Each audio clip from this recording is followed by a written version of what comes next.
We can start out by singing the theme song so that Wagner can imagine it. You ready? Oh, okay, yeah, okay, this is the beginning of the show. It's a win-win situation with games and interviews. I It's a forgot how it win-win goes. situation and stuff's gonna happen today. To you. Gonna say to you, bow, bow, bow. It's a win-win situation with games and interviews. Every win-win situation is fun for me and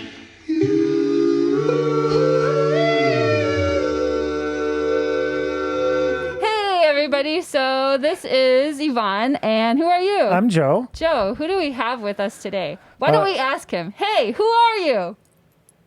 I'm Vagner. What the hell are you? What's Wagner? Actually, I know.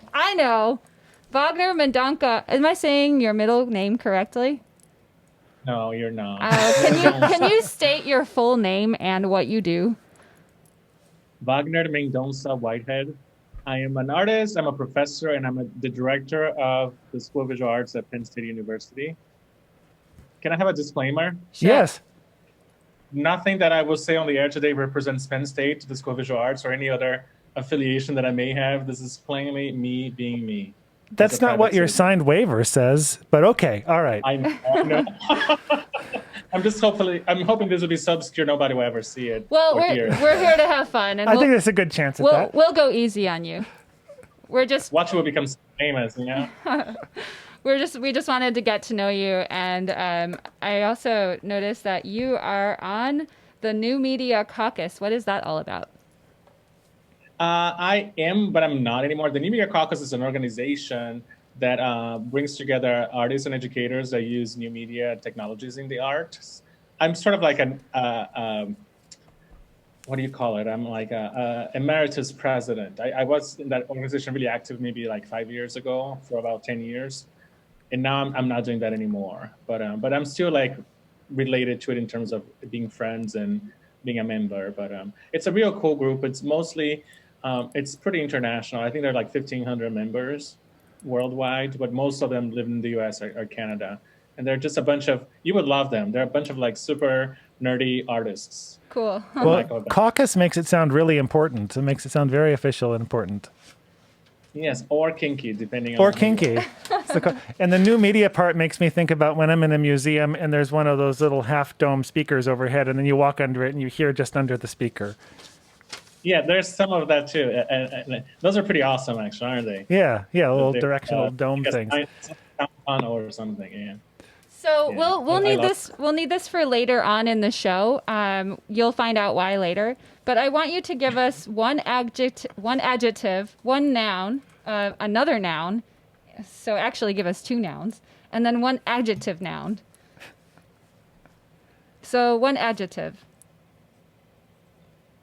Fuck. I mean, that could fill out the categories. All of them? Okay. No. I can say something. No, else. okay. All right. No, that's cool.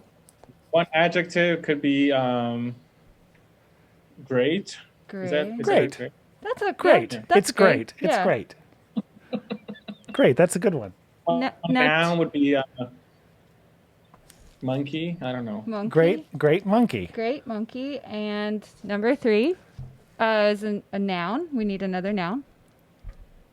Let's see. Snow. Snow. Great monkey snow. And then we need an adjective noun.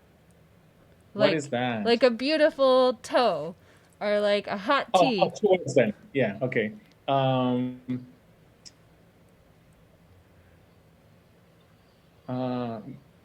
Missed connections. Okay. A no to Craigslist. Excellent. I like that. So, yeah, we just like to start out the interview like real normal, you know. I saw you on the Werner bus. So, what's the Werner bus? It's the one that goes to the grocery store over here. Oh. It's what you would see in misconnections on Craigslist. I saw you on the Werner bus. Okay, see, I had a misconnection there. You were wearing a purple scarf, like was whatever. Was that you, Wagner? Yeah. So no, I've never been on that, but I was once having dinner with a friend, and this guy was flirting with him, and then like a day later, the guy posted on misconnections. Wow. That I think you were with your boyfriend, but I really liked you. I was like, great. You liked the other one. Oh, so you saw So it? I mean, I was there when the misconnection happened. Wow. But unfortunately, it wasn't me. I just I was always just a spectator. I just always assumed that was like a thing that people didn't actually connect on, that it was like a feature that people would check and be like, what if this actually connected somebody, but that it didn't. But misconnections are endlessly entertaining. I would All right. pull some up right now, but my phone's in the other room. But anyway, I wanted to start out with a game called 20 Questions. So, Wagner, I know that we sent you a little overview of how this goes. So what we're going to do is we're going to ask you 20 questions, and you have 5 seconds to answer each one. And when you hear... Will you tell me to go to the next one, or will you interrupt me? When you hear that sound, Beautiful. that's the next question sound. Now, and I'm visually impaired, so I'm holding this right up to my eyeballs to read the 20 questions here. So this is very important tactical maneuver. That's the thing.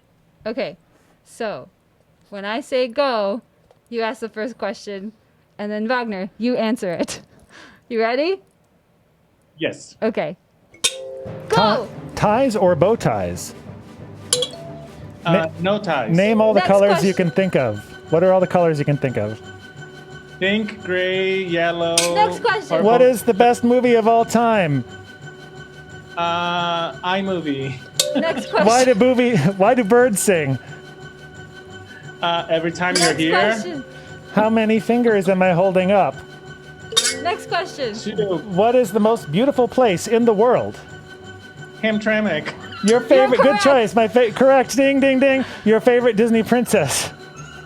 I don't believe in Disney princesses. Good choice. Good choice. answer. Do you like the sound of slide whistles? I don't dislike it. Okay. Can you expand on that a little bit more? Just kidding. Next question. Your favorite pizza toppings? Sausage, Italian preferably. Good answer. What is your Next- favorite flavor? Strawberry. Have you ever met a celebrity? Yes. Which one? Right now. What is your signature dance move? Something involving my booty. Booty. Good Do you have a answer. good answer? Do you have any pets? I have a cat, but she owns me. Yeah, same over here. What grosses you out? Selfish people. Yeah, good one. Next question. Which one of us is smarter? Me or him? I Next think. question. Too much pressure. How do you flatten a shirt? You don't, or you pay somebody to do it. Where is Waldo? Waldo is looking for drugs or sex in the woods. Yeah. Are you tired yet? No, I had a coffee before. Oh, that's good. That's good. Did you know this is question 19? No, well, I did read that question was coming up, but I didn't know this one was it. But Question 20 is, how are you feeling? I'm feeling great. You guys are fun. Yay, that's Yay. 20 questions. You won. Wow, yay, wow, I yay, win. wow, oh. You gained a lot of points there. So good job, Thank you. Wagner. Oh yeah, wait. We have a special guest here for you. That's a slide whistle through a mask.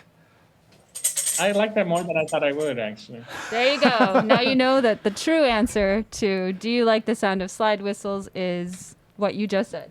That was always the cheesy DJ cliche that they would have a cheesy noise sound because anyhow, I'm part of the cliche. Yay! So we have another segment here called 10 topics. We have 10 topics here on this piece of paper that you can't see. And you need to choose 2 numbers. So 2 numbers 1 through 10. 5 and 7. 5 and 7. So based on what we have on our list here, your 2 topics are knitting and Italian food. So I'm going to look at the timer here and I'll tell you to go. You'll have 60 seconds to talk about knitting and Italian food, and you can't hesitate, and you have to just talk about these 2 topics. Okay. So is that clear? Let me know. Yes. All right. Okay. I'm going to look at the timer, and when I say go, you start talking. All right. Okay. Ready, set, go! I started knitting a year ago because my mother and my sister knitted, and I thought that, it was time for me to learn the family trade.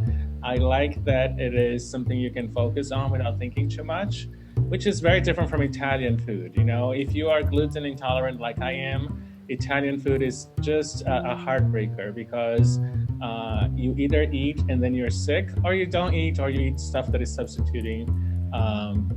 That it's not as good. Although I have to say, Metro Detroit, there was a great gluten-free restaurant that had the most incredible pizza ever. It was somewhere around 16 Mile or like Big Beaver, I guess.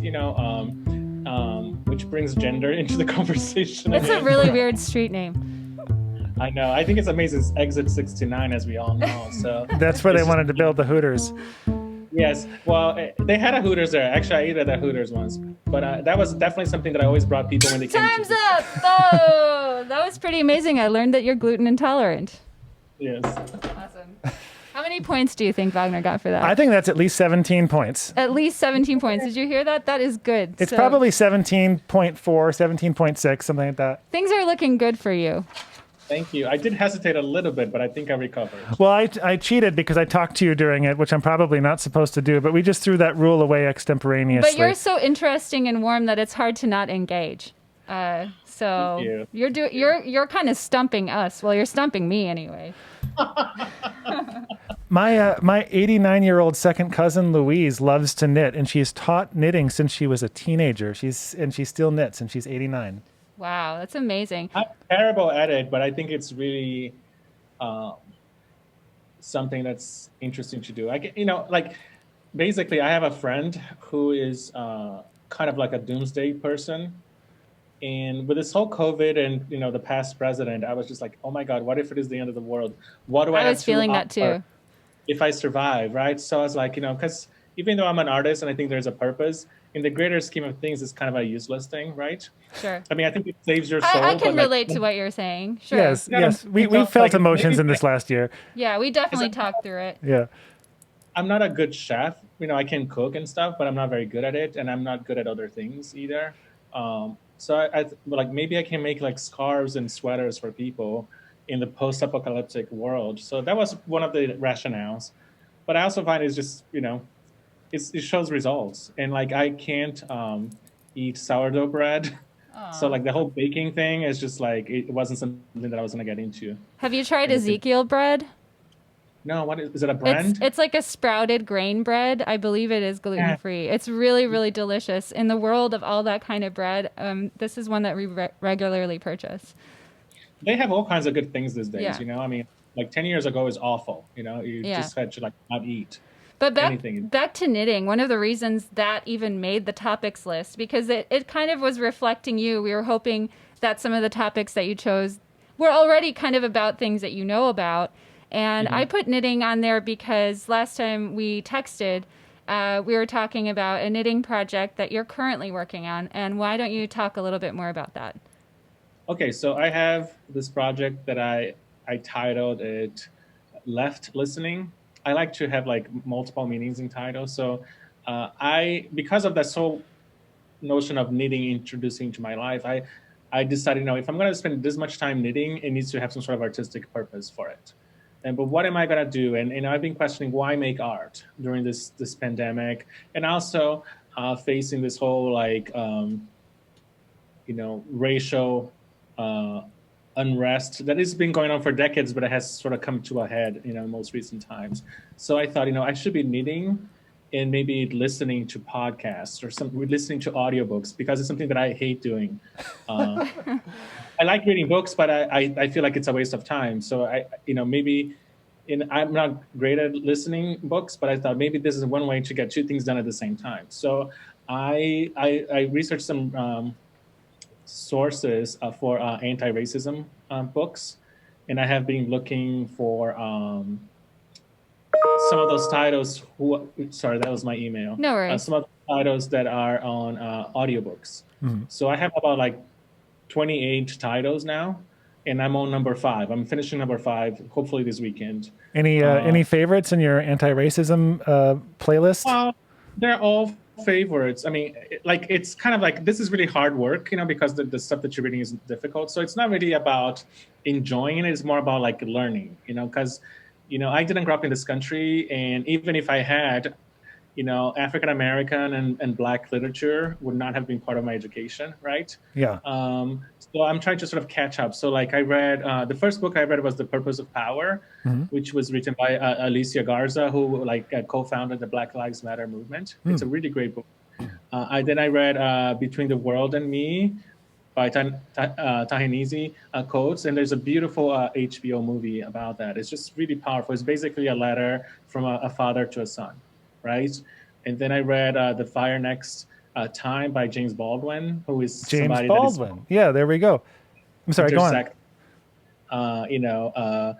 Black culture and queer culture, which is another interest of mine. And then I reread Maya Angelou's "I Know Why the Cage Bird Sings." Which was one of the questions that we had earlier. Why do birds sing? Yes, yeah. But I read that like in high school. So this was the only one. And now I'm reading How to Be an Anti-Racist by Ibram Kendi. And then I have a bunch of other books. The great thing about these books is that they mention other writers and authors and leaders in the African American culture. So a lot of the new books that I'm adding to the bibliography, I'm getting from the books I'm currently reading. So the next one I think is going to be by Audre Lorde, who is was a queer, feminist, Black cultural critic, so to speak. And then she has this short essays, books. So anyways, I'm just trying to figure out. And so this knitting project is really, really long. It's like right now it's 9 feet long. And it's kind of like a scarf, right? It looks like a scarf, but not really. It's kind of like a scarf, but it's really wide. I would say it's about like maybe 30 inches wide, maybe, or maybe at least 24 inches wide. It's like this big. I don't know. Like this is that looks like to listeners at home. That's exactly 24 inches like in the air. The length of a paper towel roll, maybe a little bit longer. It's much wider than that. I'd say at least 1.5 of those. Okay, 1.5 paper towel rolls wide. And like I'm marking on the thing, I'm marking things. So like whenever I finish a book, I create a little mark. So you can actually see if I stretch the whole thing out, like the things that I have gone through. I also I'm starting to mark. How do you mark? I'm sorry, I kind of missed that. You said you were marking the actual piece itself. How? I get a different color thread and I tile it or not. Okay. So James Baldwin has a color, and when you finish that book, you switch to a different color? No, I'm keeping all the same color, but okay. Because I just want it to be this one continuous massive beast, and it's really difficult to change color. So because I'm not very good, and I'm also marking, I've marked 2 people that I've known personally who have died because of COVID-19. So they have entered this space. And eventually I'm going to mark when I get my vaccine as well. So I'm trying, it's almost becoming like a calendar. One of the inspirations were those Kipu knotting records from like Inca culture. Have you seen those things? Where they tied little knots, and this is how they would record like numbers of things. And like recently, somebody just broke the code. You should look. Kipu is Q-U-I-P-U or K-H-I-P-U. It's really interesting stuff. So it's almost like a sort of a text that you can touch. Okay. I like a physical object as a marker of time. Yes, that's the thing too. It's like how do we use our time, right? How do we waste our time? How do you account for time? So I also have labels that delineate how long each book took. So like the first book took 10.5 hours.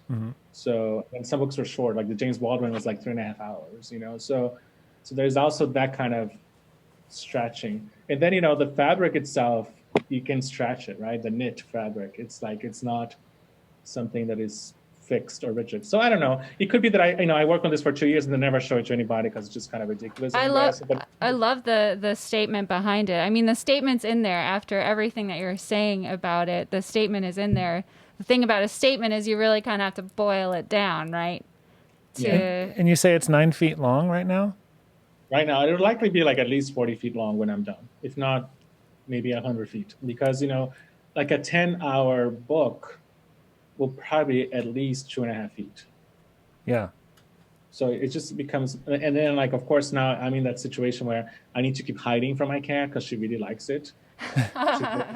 On it. Mila, right? That's Mila. So like so it's like thread and labels and cat hair, like the description of the materials. Yeah, it's like that with the cat and our microphone cables over here. well, at least you know somebody appreciates your work. I mean, we do too, but clearly Mila does as well. She's the first audience Yes, member, right? yeah, she's really interacting with it.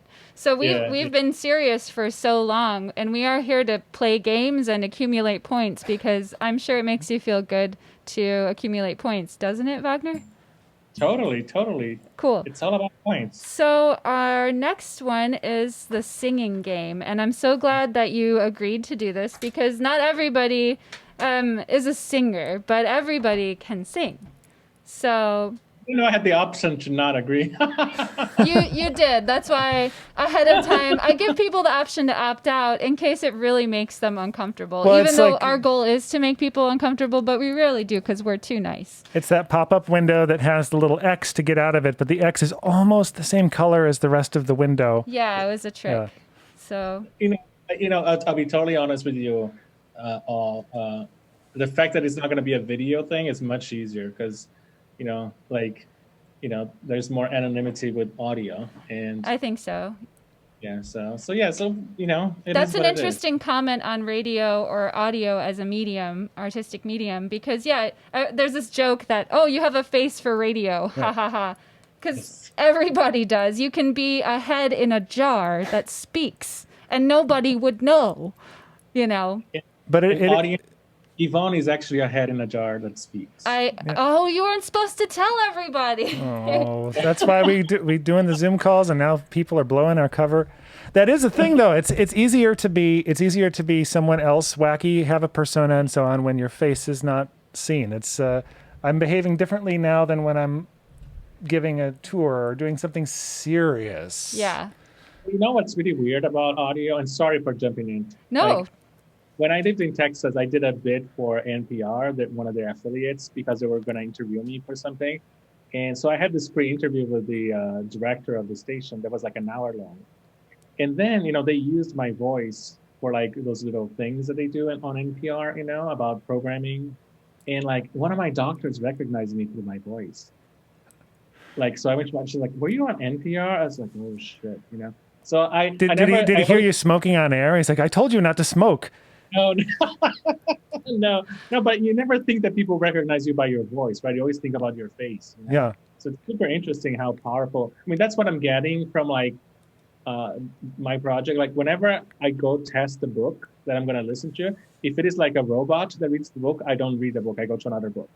And some of them are actually the authors are reading it, and it's just beautiful to hear their voices, Yeah. It just gives a different dimension. To hear the voice of the person who wrote those words. Yeah, I think it gives it a more whole and human experience. Almost like a performance, Yeah, it's a performance of their work. It's what an author might do going to the YMCA in New York and reading from the book, that one that they have in New York. But there's only one, right? There's only the one. They go to that one. So we haven't really talked much about Brazilian culture, and you are Brazilian. And so I think it's worth asking a question perhaps about, let's say, Brazilian food or music, and you have 30 seconds. Wait, was it 30 seconds that we do? To sing about it. Oh, yeah, we're singing. Yeah. 30 singing seconds questions. is a long time. That's a long time. So you can take the time that you need to sing the answers to the questions. Do you have questions written down on my notes that I'm supposed to read? No. Okay. I think we'll have you sing for 30 seconds. I know it seems like a long time, but very much like the Toppings game, we'll have you sing about Brazilian food. Okay. Or your favorite I Brazilian food. Can I rap? You can rap. Yeah, that's, yes. And when we say go, you go. Okay. So this is Vagner Whitehead singing to you about Brazilian food. Ready, set, go! Brazil. The national dish is called feijoada. It is black beans and meats and other stuff. It's super heavy and spicy. It's yummy and I like it. Every time you eat, you have to take a nap. But you could also get drunk or have an orange slice. It takes more than 30 seconds to eat it, and more than 30 seconds to make it. It has And been when more you- than 30 seconds, but I like your song, so I never Oh, told you to no. stop. Yeah. That was beautiful and so cute. I love the Portuguese language. It has such a nice tonality to it, or perhaps quality. Maybe tonality is not the right word that I'm looking for, but there's something going on with the way that the words are said that's so like cute and makes me want to dance. It's very nasal and it's very melodic. That's what people say. You did really But in- well for not being a singer. That was actually really cute. I had a stepfather when I was in middle school. My mom was married and divorced a bunch of times, and he was from Brazil. And I didn't learn any Portuguese during this whole time. All I remember from this is some of the food, which was lots of black beans and lots of pork, and the music, which I can't remember any of the artists. And it was wonderful dance music. And he always wanted to go back to Carnival and never was able to. Which, by, Hopefully he's been since then. So which, it's by been the 20 way, years. we need help. Joe and I need help pronouncing Gilberto Gil. Am I saying it correctly? Gilberto, but like the O sometimes sounds like a U. So it could be Gilberto Gil. Gil. Gil. Gilberto Gilberto Gil. Gil. Yes. All right. Okay, good. Like L, it sounds like a U in Portuguese. Okay, got you. Because we included some Gilberto Gil in our music set. We have a music show called Waiting for Lunch. And we asked you to select 3 songs for that show. So this is a good opportunity to go into the 3 songs that you selected for the Waiting for Lunch podcast, which you can listen to in a separate podcast. There'll be all the appropriate links there. And yeah, so why don't you tell us about the 3 songs you selected and why, or what they mean to you? Okay, so in any particular order? Yeah, Yeah. any order you'd like. Any particular order? I don't remember what I sent to you. So I think the first one that I sent to you was Lost by, what is it called? Boy Harper or something like that. Something like that. And this is something that a friend of mine just introduced to me. And it's sort of like, they're from Savannah, Georgia, and I used to live there. And it's sort of like an 80s like synth pop kind of song. It's super nice. It makes me feel young. It's something that I'm one of those people, I don't know if you're that way, that when I like one song, I listen it on repeat for like Boy Harsher. Boy Harsher, there we go. Yes. I listen on repeat for like 3 months, like just one track. Like a piece of bubble gum that loses its flavor, right? It doesn't for me, until Okay. like I get, so like I remember when I had a studio in Detroit, like I listened to like this one like tango for like 3.5 years, and like my studio neighbors, they hated me because it was like the same 3 minutes repeated for like 3.5 years, Where was your Detroit studio? Was actually in Ferndale. It was In right Fern- next, okay. like close to 8 Mile border. Was this place called the Balloon Factory? I had a studio space at the Russell Industrial Center in 2009, and a neighbor down the hall would always play Ravel's Bolero every day. So I had a show at the Russell Industrial in 2009. Oh. Maybe I saw you. Hey. Might have. It was a bunch of me naked with gold paint. I think you also had that show at Oakland University, if I remember. I had several. I Yeah. had several there. Detroit was a very great place to show art. Yeah. But anyway, so the Boy Harsher, it's just fun. It just makes me think of like being young and being in a club, or like driving in a convertible and smoking cigarettes, and and just like letting the music move you. So I really like that song. I love driving with that song. I mean, actually, like whenever I get in the car, I listen to that song, and because I have the best stereo in my car. And sometimes I just drive for like 15 minutes and listen to the song like 5 times in a row, and I don't have anywhere to go. Okay, so the next song was Midnight Sky performed by Miley Cyrus. And I don't know, again, it has this sort of 80s, I guess I'm in an 80s kind of kick, And I don't know if you've seen her live performances of it. She has like a mullet now, like a blonde mullet, and she looks like super hot. And I was never a big fan. I'm just too old for her, I was already an adult when she started as a child star, you know, so I never related. Yeah, I knew her as Hannah Montana personally. Exactly, yeah, not me. So like she has this very interesting voice, right? It's very deep. It's very like it's just like the new like Stevie Nicks, you know. I So it's like agree this with really, that voice quality. I don't mean to interject, but that voice quality is what got me. When you selected the Miley Cyrus track, I was like, really? And then I listened. and isn't that song fantastic? Yeah. Yeah, me and Joe really enjoyed it.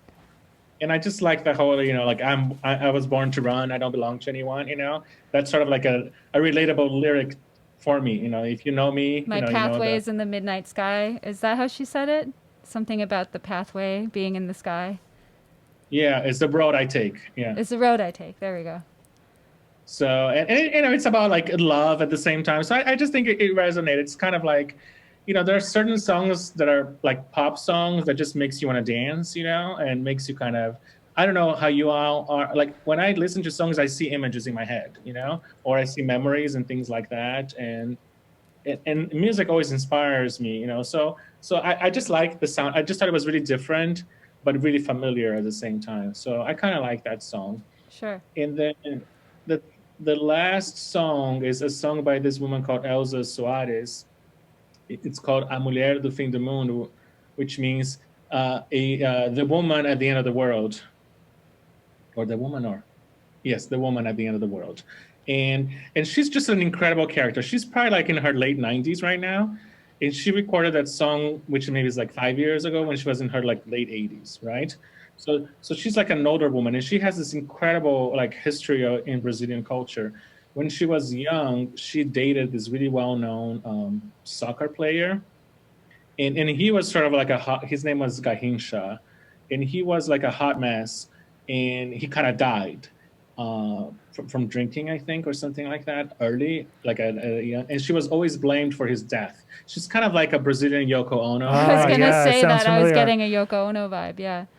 And she has always been really transgressive. Like people would call her a whore, you know, and she's like Afro-Brazilian, and she's had like many marriages, like all her children from different men. And she was, again, always very transgressive.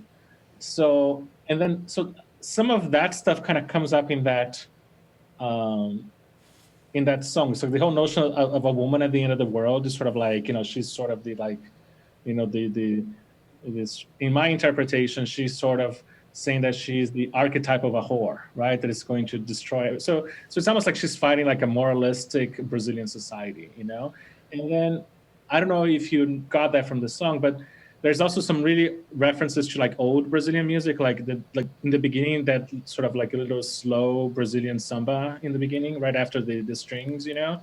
And that is like that kind of Brazilian samba, I think, is usually referred to what is called chorinho, which means like little cry or little tears.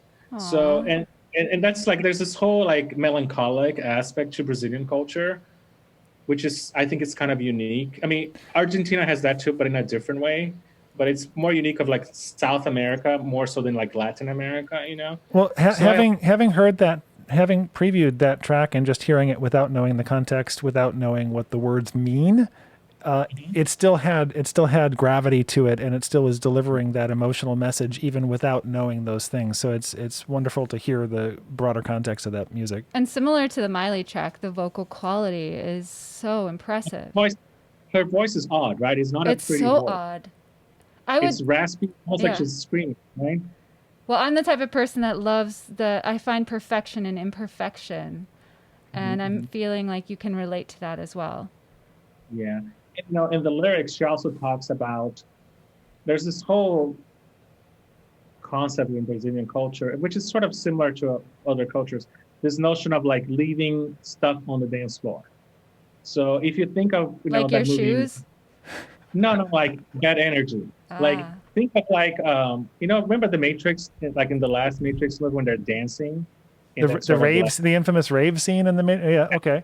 So you know that rave scene? And that's kind of like that. You go there and you just sort of like exorcise all kinds of bad things. And she kind of sings about how in the carnival she lives on the floor, you know, being a woman and being black and things like that. And it's a very impactful kind of lyric. It's sort of like this sort of cathartic, performative protest of being a woman and being black, you know. again, which are like in many cultures, and especially in sort of machismo cultures, they're like vilified, right? Would you say that there's an analog or something to be learned from the perspective? Well, maybe you can't speak from this perspective, but in Afro-Brazilian culture versus African American culture, because you're just reading all of these books on social justice and race in the United States. Does that square? How does that square with Afro-Brazilian? There are many parallels and many differences, right? And again, I'm not an expert, so I'll speak from what I think I know, and people can correct me later. I mean, maybe it's an unfair question. I'm just saying if there an initial. No, I mean, there are actually more Africans, stolen from Africa in central Brazil than the U.S. So Brazil has a very large African population as well, and just as problematic and fucked up. So I guess the parallel ultimately is like, European colonizers suck, right? And they have really set up the stage for both countries to have a lot of problems, even like 500 years later. I mean, both countries are so similar in a way. They're extremely large in scale. Mm-hmm. They're mostly either colonized by Europeans mm-hmm. or populated by people that were stolen from their lands, like slaves. I mean, that's not an immigration. That's like a kidnapping. Right. From South America through the Caribbean up through North America. Yeah. Yeah, and then, every place also killed the indigenous population, right? So there's all these parallels. But then, there are different influences, right? We have more Portuguese and Dutch influence, and here's mostly like English, and German. So those are the differences. But I think, in terms of oppression, it's different, but equally as fucked up. Okay. And both need to change. Were those sounds you getting points? Yeah, those were just spontaneous points for the good conversation. Yeah, thank you very much, Vagner. I don't know how to turn off my email. No, leave it on. It'll give you more points. We like it. Every time we hear that sound, point for you. Yeah. So earlier in the show... Actually, if you give out your email address, if we were live, people could send you more points during the show, but we're not. They could. Sorry, we didn't set it up that way. We don't want you to win. Or do we? No, you've already won. Why win when you've already won? Why win when you've already won? So earlier in the show, we asked you for an adjective, 2 nouns, and then an adjective noun, right? Because Joe, why don't you go into why we're going to do this segment? I think you remember. Because Yvonne has a history and knows a little bit about you, and I don't know you or your work, so I was on your website and I was reading. Which is VagnerWhitehead.com. That's the one I was on. I was on that website. Right? It's .com, right? Yes. Okay. And it's Vagner with a W or a V? V. Oh, with a V. Good. And Whitehead with a W. Yeah, VW. Okay. Yeah. And there was... And what? There wasn't an artist statement yet up there, so we thought that we could help. We want to help you. Yeah. So we got a general artist statement here, and this is how it goes based on the words that you gave us. It's just very general, but it could help you, really lift off into the artist statement that you do use for your site. And if you do use it, we do accept check. All right, you ready? Give me some slide whistle for this. Okay, all right, here comes, this is the Kresge Arts Organization's slide theme. Official slide theme. In my art, I like to capture the great in monkey objects and snow. Different mediums allow me to express missed connections. There we go. That's it, artist statement. And except for the monkey in the snow. Monkey in the snow. Which I still have to reconsider how I can incorporate that. So it's not totally out. But the notion of exploring missed connections is totally what my work is about. It is actually. Yeah. So what is the likelihood then of you possibly even using even elements of this artist statement that we just provided for you? If it involves money, 0 chances. Oh, okay. Yeah. No, we were just kidding about the check thing. Oh. Well, it might be better if there's avant-garde music with it. In my art, I like to capture the great in monkey objects and snow. Different mediums allow me to express missed connections. What do you think of it now? Fine, I'll write you a check. Fine, fine. It's okay if you Awesome. still don't use it. That's all right. That's all right. We'll still direct people to VagnerWhitehead.com. Well, yes, VagnerWhitehead.com. That's where we can Totally see. busted that my artist statement is not up yet. Thank you so much. I'll work on it this week. Yeah, you're busted. And now we made him feel bad. No, I hope we didn't make you feel bad. I think that you have so much to say about what you're doing, especially when you're talking about the knitting project that you're doing. There's so much there. It's so robust. It's more than just an object. It redefines an object. That's why I am kind of getting teary, but I'm so glad to be speaking to you, Vagner, because you always help me step back. And I knew coming into this that you bring a certain element, a certain mood, and certain insights that I'm not always latching onto unless you're there or unless I think of you, you know. So you've definitely, this is from a former student to a teacher, that you've certainly left that impact on me. Thank you. And the longer I teach, the more I know that I learn as much from you all as I pass it on to you. And I think, your particular class, it was such a special group. I was so young in my career back then. So I had I had less filtering, so to speak. And I think we're super Love that experimental. about you. Love that about you. They were such wild classes, weren't they? I mean, Yes. it seems like a different lifetime, really, and You were the reason I ever got any artwork into a gallery show. Yes, it was a student show, but to have that feeling, you empowered me specifically and others in that class to know to get a taste of what that feels like for an artist. And you've led a creative life ever since, and that has been the most fulfilling part of following you in social media. And we've met a few times since you graduated, but mostly through the internet. It's like you've always been creative. You never let that part of you die. And like so many people do for whatever reason. And I'm not judging them. But you've kept it. You made it like a center portion of your life. And you've accommodated or adjusted your life to support that. And that is just super awesome. So kudos to you. And then to meeting like-minded people like Joe. I mean, Joe I've Thank known you. for Thank a you. very, very long time. Yeah, so that's great, to keep these connections because, that makes life more interesting. Life is so hard, as you know, right? And for other people, are even harder than it is for us. And if anything, if art can bring joy, and then this idea too of we're here for a short period of time, even if we live 100 years, and you better make it mean something, right? Yeah. Yeah, purpose is really the meat of the matter. This is the same Yeah. conclusion that I came around to over the course of the last year because I had a purpose 20 years ago when I was younger and I was making things, and then over the time I kind of forgot about what it was. And nothing like 2020 to get you to think about those things once more. And I came to a similar conclusion that it's something that one may do for oneself and one may do with and for others to create meaningful connections primarily. And it's And not if you- about fame or selling things. And if you don't mind me saying Yeah. so, it's one of the reasons why we're doing this show, Joe. It's one of the only things keeping me sane through a very difficult time in my life is doing a wacky show on every other Friday. Mildly Good. wacky. Mildly wacky. This is very serious compared to what the usual, but this is wacky. There's plenty wacky. But you win. You get 1,000 points for not only doing a great job on the games that we played with you today, which, by the way, thank you.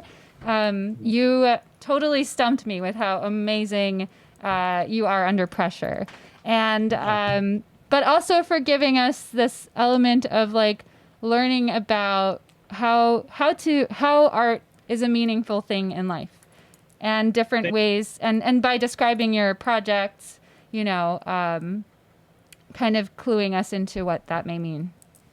Well, thank you. Thank you so much for reaching out, for doing the show, for being you, and keep doing it, and keep connecting with people. It's not easy, but it's also vital at the same time, and sometimes we don't know why we're doing it, but it would be really interesting for you all to look back at these podcasts that you're putting together in 5 years and see what that means. I'm so curious about the future. I hope that I don't get sick and nobody that I know gets sick, because I want to look back at this time and see like what the hell just happened. Yeah. How could we get to this point, and how did we get out of it?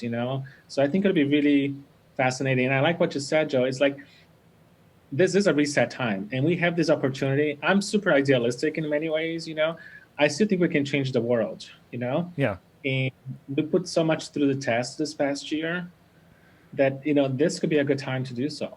I think we can change the world through sincerity and sincere connections between one another. Totally. Cool. And changing the world sometimes is just changing how you are with the person right next to you. Yeah. Yeah. Start that way. It doesn't have to be like changing the whole society. Yeah, totally. It can just be changing what your toppings on your pizza. Which what were your favorite toppings again? Sausage? Italian sausage. Italian. It's really hard. I like multiple toppings. Okay. Yeah. I like something like meaty with something like black olives with Italian sausage. I think are a lovely combination. And I also like fresh tomatoes. Complex flavors there. They really kind of get you. They're very astringent. They're like spicy, just like you. Yeah, but I'm also really okay with like a frozen pizza every once in a while. Well, pizza's a pizza. It doesn't matter. I never understood the war of the pizzas. It's just like, just eat it, man. Yeah. The war of the pizzas. Buddy's Pizza in Detroit, That's what everybody keeps saying, but I don't know. You don't know? Have you Nah, tried it? I have. It's just a greasy mess. It is pretty greasy. Yeah. It is pretty. I mean, as you get older, greasy stuff is not something as enjoyable as it when you were young. Yeah. But supposedly, there's one Buddy's Pizza in Metro Detroit that is the real good one. Okay. And all the other ones are okay. Is that the original one on McNichols there in Conan? Yes. Yeah. Win-Win Situation today is brought to you by Buddy's Pizza on McNichols and Conan in Detroit, just north of Hamtramck. Enjoy their imitation mural of Diego Rivera's famous art from the Detroit Institute of Arts, Detroit Industry. But in this mural, the people are making pizza instead of cars. Really? That's what. Please take a picture and post it somewhere. Yeah, that's inside when you go in the Buddies there. And then there's sauce on top. And then if you're in New York, you've got many choices for Detroit-style pizza in New York, but none of them are Buddies. So, yeah, I mean, we concluded the interview when we said thanks, just so that you know. But, this was over an hour ago. Well, I feel responsible for keeping the pacing. That's why I'm always like, oh my God, what's the next thing? And like, I've got my little notebook, Well, we could do an official end by singing the beautiful theme again. Okay. It's a win-win situation with games and interviews. It's a win-win situation, and now the show is done. Gonna say to you, bow, bow, bow. It's a win-win situation with games and interviews. Every win-win situation